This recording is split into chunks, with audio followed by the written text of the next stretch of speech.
મિત્રો હળવદ તાલુકાના સુસવાવ ગામે સુસવાવ ગામ સમસ્ત તેની સાથે રામદેવ મંડળ સુસવાવ દ્વારા શ્રી રામદેવ માનસ કથાનું આયોજન કરવામાં આવ્યું છે।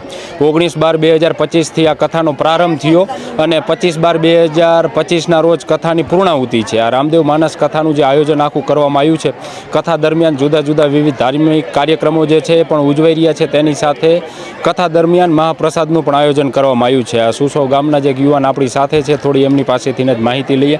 19 તારીખથી કથાનો પ્રારંભ થયો છે, એટલે કથા દરમિયાન વિવિધ ધાર્મિક કાર્યક્રમો પણ ઉજવાતા હશે। રાત્રિના સમયે રામા મંડળની સાથે સંતવાણીના કાર્યક્રમો, તેની સાથે હમણાં કંકોત્રીમાં અમે જોયું તો હળવદ તાલુકાના તેની સાથે આજુબાજુના જે કંઈ ગામના રામા મંડળો છે એમને પણ ખાસ વિશેષ બોલાવવામાં આવ્યા છે।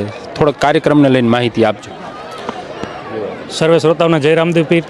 સર્વપ્રથમ તો હળવદ બ્રેકિંગ આપ સર્વ પત્રકાર મિત્રોનો ખૂબ ખૂબ આભાર કે અમારા કાર્યક્રમની તમે નોંધ લીધી।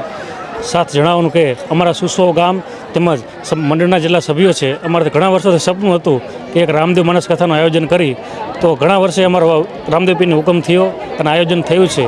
તો એ દરમિયાન અમે મંડળના અને ગ્રામજનો સાથ સહકારથી હળવદ તાલુકાના જેટલા ગામ છે, જૂના ગામ, નવા ગામ તથા હળવદ તાલુકાના પાડોશી ગામ, એમ મળી ટોટલ 84 ગામ સુધી રામદેવ પીરની કંકોત્રી પહોંચાડી છે। દરેક રામજી મંદિરે તથા જ્યાં રામદેવ પીર મંદિર છે ત્યાં, અને જ્યાં રામદેવ પીર મંડળ છે અથવા પહેલાં હતું, કાર્યરત છે, કદાચ નવું બનતું હોય, તમામને પણ આ આયોજનની કંકોત્રી પહોંચાડવામાં આવી છે।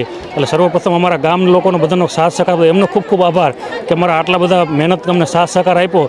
અને આજે કથા ત્રીજો દિવસ છે અને અમને ખૂબ સારી સફળતા અમને દેખાઈ રહી છે। ખૂબ માનવ મહેરામણ આવી રહ્યો છે। સર્વે શ્રોતાઓનો પણ આભાર માની છીએ તે દૂર દૂર ગામડેથી અહીં સાંભળવા માટે આવે છે। તો આજરોજ આજની તારીખમાં આજે રાતે અમારા ગામના રામદેવ પીર મંડળ ભજવવામાં આવશે, જે અમારા મંડળના બાળકો છે એ લોકો મહેનત કરીને તૈયાર કર્યું છે। તો કે અમારું મંડળ તો 45 વર્ષ જૂનું છે, રમે છે, પણ હાલમાં સમયાંતરે એમાં પરિવર્તન થતું રહ્યું છે। હાલમાં આજે અમારા ગામનું રામદેવ પીર મંડળ રમશે, ત્યારબાદ 23 તારીખે ભજન સંતવાણી સાહિત્યનો પ્રોગ્રામ છે, જેમાં સાહિત્ય સમ્રાટ એવા અનુપસિંહ બાપુ વાઘેલા આવશે અને ભજન કલાકાર હસમુખભાઈ ચાવડા ભજનની રમઝટ બોલાવશે। તો અમે જ્યાં સુધી મારો અવાજ પહોંચે છે, જે કોઈ વ્યક્તિ આ સાંભળે છે, જે કોઈ રામદેવ પીરના ભક્ત છે, સત્સંગી, સાહિત્ય પ્રેમી, ભજન પ્રેમી, સર્વેને અમે આવકારી છે। પધારો, અમારા આયોજનને સફળ બનાવો, તમારા પાવન પગલાંથી અમારું આંગણું ઉજ્જવળ કરો। તેની સાથે કથાનો શું સમય છે? કારણ કે સવારથી બપોરને બપોર પછી કેટલા વાગ્યાથી કેટલા વાગ્યા સુધી? સવારે 9 વાગ્યાથી કથા ચાલુ થશે, 12 વાગે વિરામ આપવામાં આવશે, ત્યારબાદ 2:30 વાગ્યાથી ફરીથી ચાલુ થશે અને 5:30 સુધી કથાનું આયોજન કરેલ છે। અહીંયા સુસવાવ ગામની અંદર એક એવું સુંદર વૈદિક સનાતન ધર્મની પરંપરાની સાથે જોડાઈ અને એક રામદેવ માનસ કથાનું આયોજન થયું છે। અને એ પણ સમસ્ત ગામ દ્વારા તો છે જ, પણ એની સાથે પીર રામદેવજીના જે બાળકો ઘણા વર્ષોથી આખ્યાન રમતા અને એમ કરતાં કરતાં એમના એક જીવનમાં એમને એમ થયું કે મારે રામદેવ કથા કરવી છે।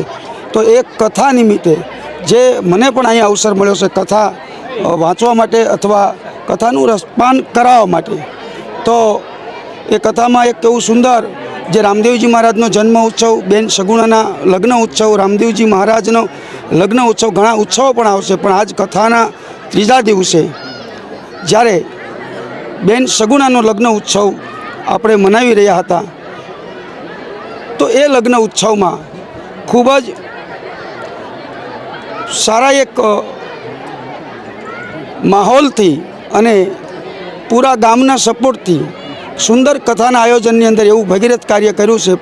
એની સાથે ખાસ તો ભક્તિ, જ્ઞાન અને વૈરાગની સાથે જોડાયેલી આ કથા, અને એ કથામાં ભોજનની પણ સુંદર વ્યવસ્થા છે।